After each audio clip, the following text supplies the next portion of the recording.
Welcome to London's craziest gangster with me, Mr. Fish, keeper of the dead man's Bible, where all the rules of society are thrown, tossed and washed away. And whose motto is, if angels fly and devils die, how come I'm still alive? How are you? Well, been away for a while, you know me, this is not my passion, true love, I just come here and go. Before I start the show, can I just say I hope everybody out there is doing well. I hope they're all lives.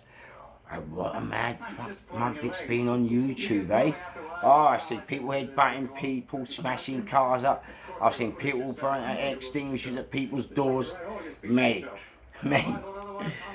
That's why I talk with respect. That's why I don't get involved in all that, because see where I come from. That's not going home material, you get me? Listen, yeah, one of us ain't going home. And if we are going home, it ain't for long. You know what I'm saying? Like, come on, man. That's why I'm always respectful and I keep it real. That's why I don't get involved. They're not, isn't they? Mate, that's what I'm telling you. That's the difference between the real guys and the play guys. You get me? Just keep it real. Anyway, Crashy, how's your father? Ray Hill, I hope you're doing well. Son, I ain't seen you for a while. We'll soon be back. Crash, what we're going to talk about today? Okay, here we go. Enjoy the show. I remember when I left the Scala in King's Cross, very good pal of mine. Brought the Scala, owned the Scala, and we built it out and we turned it into a nightclub. And then we had a little argument, disagreed, so I moved. And I went to North London University. And it's funny, like coming from my world of Psychopaths Anonymous and trying to nick with the normal world, you know, it's a difficult thing to be. But I never forget that, you know, I told them that I did the doors and that. I told them that I'd done security and I used to have my own company. But I think, I think in those of us thought, you know, he's just chatting, you know, he's talking rubbish, you know what I mean? I don't think they quite understood as to what level I was on. So I'm mixing with all these students and, you know, we used to have the students' night, you know, and where, you know, had all different DJ nights, like hardcore nights, or you had bands, and they had their own security made up of students, and they would do the door and the searches, and you know, we'd have all the other events that happened. It was called the Rocket in North London. So anyway, I've decided, you know, Crash, I'll help them out in security one night. So I'm there, and they've asked me just to patrol the floor. So I'm patrolling the floor, and patrolling. And all of a sudden, I can see the manager and the deputy manager of the entertainments for the university running about, looking all panicked. So I said to them, what's up, gentlemen? They said, oh, nothing, don't worry about it. Yeah, we'll handle it. So I said, oh, okay. So I'm walking about again. And I noticed there was a great big massive black fella. Mate, he must have been 6'5", 6'4", and he was built like a brick shit house. And I see him go to the bar and he ordered a drink. And the guy said he couldn't do it, and he started having a go at the guy. I'm sure he flipped a glass or threw a glass at the guy, you know. And so the code was then, I think, code 0, which meant, you know, it's kicking off. I need all staff available. And so I went back to the man. I said, look, you sure you don't? They went, no, just please, we're busy right now. So I thought, you know, I'm not. So anyway, I said code 0 at the bar, and I've just gone crash. Oh, I've hit this geezer. He was a doorman as well. He should have known better. And I've hit this guy, and I'm crashing this guy. And everyone else is now jumping. I mean, fair play to him. Like the Rocket, North London University, Metropolitan University, Rocket staff, Rocket students. Fair play. Yeah, they've all come in and they're all catching him with grab. He was a lump. We're grabbing him and we're pulling him out. and we're going, yeah, you no good piece of crap, yeah, you're hurting all innocent people that are not scared of you, Crash, you should know, I'm a talker when I fight. So Crash, we'll get crashing him out, we're all whamming all the other security, hitting the torches everywhere, smashing him. I got him out to the back, and then I overrode the manager, because that's the thing with me, yeah, even when I used to have my security firm. I'll let you all be involved until it gets to a certain point. When it comes to that point where there could be tools involved or serious injury, murder, death, that's when I take over. That's when I say, right, move over, let me deal with this issue. So I got him outside. I went, right, what's the problem, mate? He went, I'm going to come out. I said, let me tell you something. You see people like you, yeah? You're a doorman, mate, 6'5", bullying little students like that who are absolutely scared of you. Come on, mate, you should know better. I said, don't come back for them. My name's Mr. Fish. I'm here always, come back for me. All right, it's not an issue, okay? And let's do this thing, yeah? We'll do this thing proper. Otherwise, let's me and you do it now. We're on our own now, yeah? Let's do what we've got to do. And then we call it a day. And he went, oh, leave it. And he walked off. So anyway, I went back into the university and they're all just, Fish, wow, Fish, mate, that was brilliant, that was great, that was fantastic, wow, Fish, what? I didn't know you could do that, I didn't know. And I just had to laugh, and I'm like, gentlemen, I've been telling you from day one that I do security. I used to have my own company, and that is what we do. And our club called Laserdrome in Peckham, which some of you might know, mate, that was, I dare say, one of the most dangerous clubs in London at the time. I mean, when it kicked off there, please believe me, and other clubs and nightclubs used to say to any doorman that came from our club that had done our doors, that if you have come from Laserdrome, you can get a job anywhere. To get me, they'd all take you on because they knew that you could handle a proper rowdy crowd. And so that was at the Rocket. And then we did a jungle night, and we had the Heartless crew there. Big up Heartless, you know. And I remember, because they always had they had a reputation of causing havoc wherever they went. Fair play to them. Fair play. Crash. So Crash, how's your father? They're coming in and they're trying to bully their way in through the door. So I've gone, listen everyone listen now, yeah? I don't give a who you are, where you come from, yeah? Fish is my name. I come from the Laserdrome, so you know already what we're about. Everybody goes through this door, gets searched properly, like the case gets searched, and everything's done with respect, okay? And if you don't want to do it that way, then you know what? See you later. The door's that way. It's not happening. And so they all, yeah, Fish gangster, yeah, blah blah, and we shook hands, and they all went in, and it was a good, peaceful night. And this is what I'm saying. When you do a night, when you do security, yeah, wherever you're policing or securing, yeah, that is your bedroom. Do you know what I'm saying? That's your bedroom. You know that? And no one, I don't give a fuck who you are, where you come from, and what happened, Crash, no one, yeah, acts about in your bedroom. It's as simple as that. Second thing to understand in security, yeah, when you're doing it, keeping people safe, is you have to understand that it don't matter who comes through that door, what their reputation is, what they're coming with, it don't matter. You are going to stand your ground. Crash. Trust me. You've got to stand your ground. I'd rather die than let someone overrun me in my own club or another club. And so that's another thing about security. You have to be able to know, and you might not come home tonight, you know? That's the way security works. Yeah, I remember when I was at GAY and the fun-loving criminals were there. And my friend, what happened was, I wasn't working, and my friend rang me and said, Fish, can you do me a favour, mate? I said, what's that, son? He said, Crash, can you go to GAY, I have a band called from America called the Fun Loving Criminals, and they're playing, but they need someone to mind them for the night. I said, okay, no issue, son.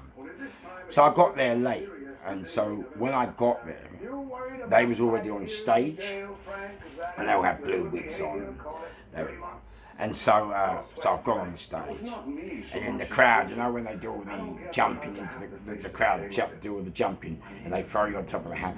So I run off the stage, and I jumped straight into the crowd. They all called me, and yeah, threw me back on the stage. Oh, it was a bad. Listen, off my nut. How's your father? Crap. So anyway, yeah, I'm on the stage now, I'm looking after them, and they've come to the back door, right? So the manager says to me, listen, Fish, do me a favour, don't let no one up. Okay, absolutely no. I said, no one at all? He said, no. So I said, sweet. So crash out your father. I'm standing there, and this group, 3 or 4 people come along, and I said they went to go upstairs to the band's room. And I said, sorry mate, you need a pass to go up here. And the guy said, I don't need no goddamn pass. And I said, well, mate, you need one here. He went, I don't know. He tried to push past, so I went, crash! Threw him backwards, and he went against the wall. Now, the manager and my pal, all the other band members, they've heard the commotion, see? So they've opened the door, and they've seen me, and this guy now pushing him back, having a go at him. And my mate said, Fish, cool, he's won the band. I said, right, he should have said it. So my mate said, apologise. Hello? Apologise? I said, look mate, stop. Look, let me tell you something. You've asked me, right, not to let no one up the stairs. Okay? I asked this gentleman for ID. He failed to produce the ID, and he tried to push past me. Crash! He got his comeuppance. So I'm not apologising for it. So my mate said, oh, Fish, please, for me, apologise. So I said, you know what, for you, so I said to the geezer, you know, I just want to tell you, I'm going to apologise to you, yeah? But remember this with the apology. When someone comes to hurt you, when someone comes to blast you, when someone comes to take your belongings, I'm the man that's got to put myself in front of you to take what's coming, okay? I'm the man who's going to put my safety on the line for you. And so he apologised to me, fair play to him. He said, sorry mate, I understand now. And he went upstairs and we all became good friends. And this is what I'm saying with security. You try to be nice, you try to be respectful, and people just take it for a weakness. But what people have really got to understand with me is, I've got to really understand, that's the only reason I'm alive today. Do you know what I mean? Like Crash, yeah? Listen, I've had fights, guns, we've done a lot. But there wasn't no one, alright, that I didn't treat and talk to with respect first before I had to do what I've got to do. You understand what I'm saying? That's the only reason I'm alive. Let's keep it real. See what I'm saying? Crash, how's your father? Keep it real. Yeah? So we were at the Scala one day. Oh no, this is hilarious. So at the Scala, you've got to remember, we used to have a club called Laser Drum. And when I went to prison for the police gun, what happened was someone got past security with a knife and killed someone in Laser Drum. And then my mate Ryan, God bless him, he decided that, well, we're gonna build the Scala, because we already owned the snooker hall, so now we built the Scala. So we built the Scala, one of the best clubs in London, absolute class. And so Crash, how's your father? It's the opening night. But the problem is, they keep saying to me, yeah, Fish, it's not Laser Drum, yeah, please, no trouble, yeah. It's opening night, we've got all the stars there, Snatch, the film, all the stars were coming, they've got all the different stars, it's, you know, we've made it a grand opening. So I said, Fish, it's not Laser Drum. And in Laser Drum, I used to wear like the bomber jacket, army jacket, army jeans. We was ready for war, do you know what I mean? So this one, I came like this, absolutely suited and booted. And so what I've done, I thought, okay, I'm going to stand back, because what Ryan had done, he had brought in another security company to deal with this new club, because he didn't want the doorman that we had at later on, because they were a bit too heavy-handed. So Crash, how's your father? I'm watching this security, I'm walking around, and all of a sudden I'm saying, I can see two security have a discussion. And that's the thing with security. You have to, listen, it's not about money. You have to understand people. You've got to be able to recognise when something's out of sync amongst all the other things that are going on. You have to be something that is just, it's out of place for the event you're at. And so I saw the two other security and they're having a discussion. So I went along. I said, what's up, gentlemen? And they said, oh, well, we just asked the geezer to not to smoke or something in the corridor, and he told us to fuck off, and we're having a discussion about it. Discussion? Discussion? I just told you to fuck off, you're security, you're having a discussion. Hello? Oh, great.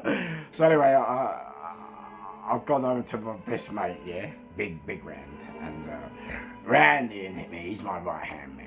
And Randy was 6'7", built like a brick shit house. The gentle giant he is really, but he's my right hand man. And he was another one who said, Fish, stay calm, yeah, like make sure you're not laser drum. So I've gone to Rand. I said, here Rand, there's two security over there having a discussion about a guy they've asked him to put a glass down or something, or to behave. He's told him to fuck off. So can you go and do it? He said, right, you go and deal with it. I said, no. Yeah. He said, Fish, go and deal with it.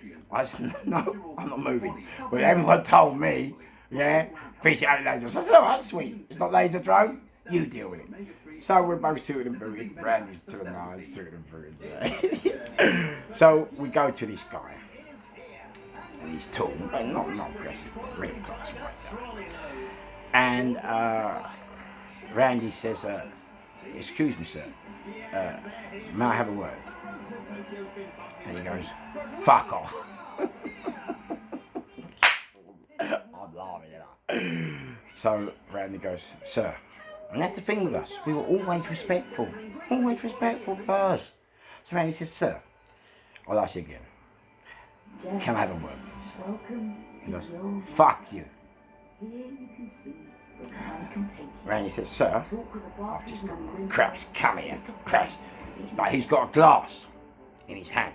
So Randy's put him, and I've got the glass. I'm saying, sir, with respect again, sir, put the glass down, sir.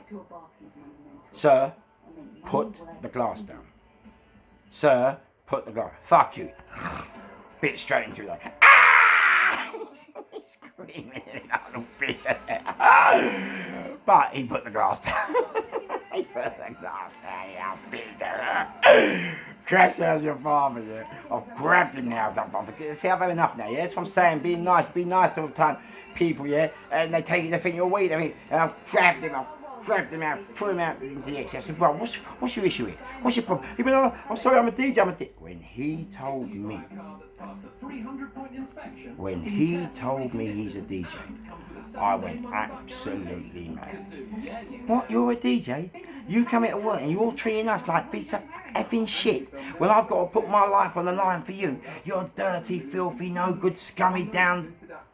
Oh, I won't say the word, I was going to say it, but people out there. You know what I'm saying? You're disrespecting us like that when we got to put our life on the line for you? Come on, mate. You know what I'm saying? So anyway, he apologised and we sorted it all out. And I remember saying to Randy, here Rand, I thought you said it ain't laser drone. He said, well done. You know, you gotta laugh when you do security. I remember one of the actors out of Snatch, and this is why I really fell out with Ryan. I never put money before people. I always say, when people say money makes the world go round, I always say, well, who makes the money? People. So, you know, sometimes when you go to these nightclubs, you know, some of these people there, yeah, the staff working there, they're not great wages. University students, college students, graduates, you know, they're just trying to earn their money on the side while they're trying to get their degrees. You know what I mean? But you still have to treat them with respect. And that's another problem I find with people. People don't understand respect. Yeah? And I you know, those who know me will know, I always say to everyone, crash, I always say to everyone, yes sir, no sir. And they go, oh, don't call me sir. Yeah? Or, right, no, they call me sir. But what the issue is, what they don't understand is, I have to call you sir. Yeah? I have to respect you. Because when it all comes time to go where we gotta go, listen, I'm going where we gotta go. And I'm on it, so I don't want it to go there. So I'd rather be respectful, you respect, then everyone's happy, do you know what I mean? Then I don't need to go crash, or you don't need to crash me. And so we're in the Scala now one night, and I got a call on the radio to the bar. And I saw a young black girl there, lovely young black girl, you know, at university, trying to make a way so she can survive. I said, what's wrong? And she said, I don't know if his name was Nick Knowles out of Snatch. She said he spat in her face. Spat in her face. I made her. I was absolutely mad. I was going to go and tear his face off. I was going to rip him and stick him in the ground. You spit in one of my barmaid's face. And that's what you people don't understand. It's not just a barmaid, yeah? When you're working in one of my clubs, yeah, you're family. You're part of me. We're together. So you spit at her, you're spitting at me. You know what I mean? Come on. You don't spit in a barmaid's face. I went mad. So I wanted to go and deal with it, but Ryan, he said, no, we can't. It's opening night. He just, he looked bad for press. And after that, you know what I mean? Job on. I mean, come on, mate. Come on, mate. I don't give a shit about press. I don't give a shit who you are. I respect you. I don't care where you come from, who you know, what you do, what's happening. I respect you. You don't go around spitting in barmaids. Come on, mate. So anyway, we left it at that. And Crash, how's your father? I done all night. But that changed, I think, with me and Ryan. Because Ryan, for me, Ryan was always great until that point. But when he done that, I was like, okay, cool, crack on. Anyway, now, because it was the opening night, what happened was, people, I don't know where Ryan had got the people to do the promotion or how he done it, but I mean it's unusual for Ryan because Ryan's normally on the ball. Good kid, Ryan, good stuff. And Crash, how's your father? The booking had overbooked, but not just overbooked. There's about 1,000 people, 600 people outside, and so I heard security say, "Oh, can we come to the door? There's a problem." And so I've come to the door, and I've seen all security talking amongst themselves, like, what we're going to do about the crowd. So I went, get out of the way. So I've gone and opened the doors to the Scala, and Crash. I've gone, right, everyone listen up. The club is packed to full capacity. So there won't be no one getting in the club. Now, I don't know what has happened or how you've obtained your tickets to come in, but that is not the club's fault. I can promise you that. So, I mean, you have to take up the promoters. And as I said it, two guys goes, no, fuck, he won't come in, and went to pass past me. So I pushed him, another one hit me, and so I crashed him, and I crashed the other ones because he's now. So we're fighting on the door. Okay? Now this bird's come and punched me in my face. And I've just gone, pah, crashed straight back. Now, see, this is where people talk about women. Yeah? We don't hit women. We never hit women. But, wait a minute. If a woman hits you, crash her back. Yeah, because where I'm from, yeah, women are just as dangerous as men. Yeah? That's why they're in the army. That's why they do what they got to do. They're just as dangerous as men. And also, the other thing is, anything, when I'm fighting, anything that comes in my arm span range gets it. That's it. Because you can see we're tearing. So anything that comes in the arm span range is a threat. Yeah? So crash, that's it. If it's a mistake, we'll talk after. So anyway, I met this bird. Now all the crowd have gone mad. Someone, you're out. So now they've all started jumping in. So, starting fighting. In all the end, they've all started backing off now because I'm weighing them. I said, listen, I explained to them, look, at the end of the day, she could have a knife. Yeah? She could have anything else. Yeah? Whether she do or not, it still hurt. Okay? It hurt. So at the end of the day, yeah, you want to play like a man, then crash, be like a man. Do you understand? Yeah? And that's the thing about security. You've got to weigh up all the issues after. And then you have to weigh up, after. People think it's easy. You've got to remember now, yeah? And this is why I always treat people with respect. You have to remember what goes on in other doors affects your door. And you've got to remember, you've got to go home at night, okay, to your wife and kids or whatever. You've got to also remember, just because, you've dealt with an issue today, Crash House your father, doesn't mean, Crash, that he's not going to come back for you next week, or tomorrow, or the month after. You've got to be on point every day of your life. You got to know what's behind you, what's in front of you, what's to the side. You got to know. You know what I mean? Sometimes, you might be dealing with a guy or a woman, and they might be on drugs, thought that was the reason it went bad for them, and then they're going to come back. This is cool, But that's what you've got to have to, and I always remembered that. And I always, said to other doormen, look, mate, please treat people properly, treat people with respect, because that's the problem. When you don't, then the other doorman get it. Well, I swear, when it happens to him again, like the guy that brought the gun back to me in Naserdrome, and I asked him, when I said to him, can I give you a search? I said, please, sir, with respect, I'm not going to take your drugs. He wouldn't have it. I said, look, all I want to do is see what you've got. If it's little amount, I can give it back to you. If it's more amount, then we'll have to discuss it. He said no. So the only option he left me with was to kick him out of the club. And so I kicked him out of the club. Well, I've told you this before in another podcast, but I'm just telling you this about security. He came back with the gun, The security ran up the stairs, got the tables and chairs. I'm inside. They told me on the radio, Fish, he's back with a gun. Crash out your father. Now I've got to, this is the thing about security as well, people don't. When you're in charge, You don't you don't let the whole crew sink with you when the ship's sinking, you know what I'm saying? You have to go out there and take responsibility. And so Crash, we had two great rooms. It was 2,000 people, Laserdrome, and we had a chill out room and the jungle room. And I had to get all these people from the chill out room into the jungle room, without telling them what the situation, the problem was. And then, on top of that, I also had to stop people from leaving, and I couldn't tell them the threat that was at the door, so I couldn't tell them the reasons why we were stopping them, and so they was angry at that because they thought we were just stopping them. And then I had to come back to the chill out room, standing there on my own, looking at the door that leads into the chill out room, thinking, well, that's it, Fish. If he comes up them stairs and the security throw them chairs, and they come running through that door, I've got to go to him.